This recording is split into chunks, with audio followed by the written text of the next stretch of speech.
Good morning. Hope you're enjoying the hot weather. You know, apparently there was a Cobra meeting about that. You know, summer. It's a tough one now, isn't it? Summer.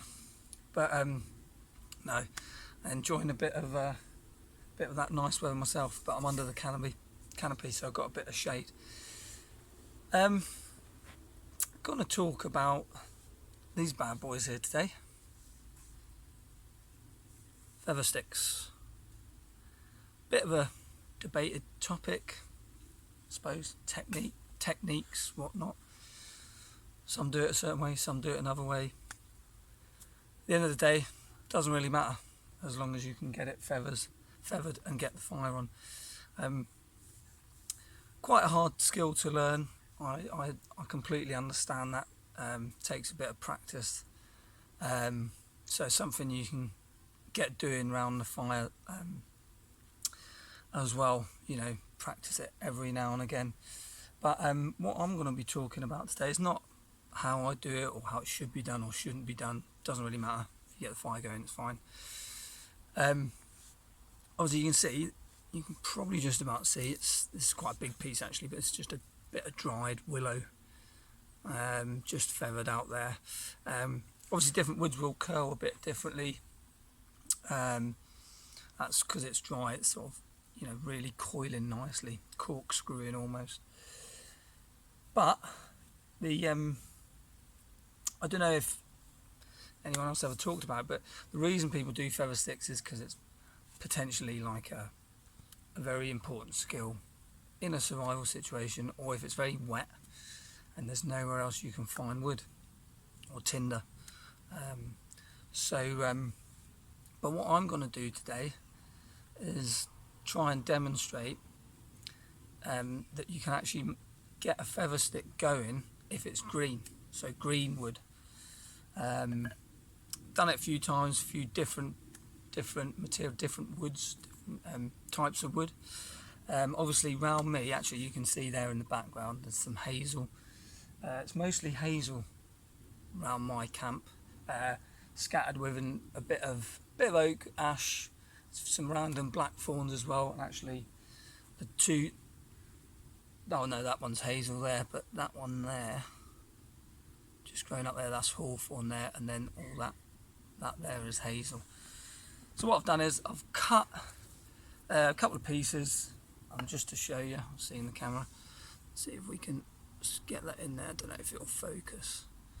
I'll just scratch a bit anyway, but that's like just a green bit of hazel just cut off. You don't have to worry too much if you are doing this with hazel. It's quite a robust tree. It likes a bit of coppicing, pruning the little saplings. But just to show you another way, maybe see this and just scratch a little bit there.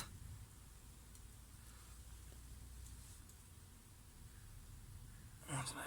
Yeah, you can just about maybe see that in there, that it's green, just about green in there. So what we're going to do, I'm going to get a feather stick going, see if I can get some sparks into it, and hopefully it will flame up. All right, so we'll get cracking.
So that was it. As you can see, it does work.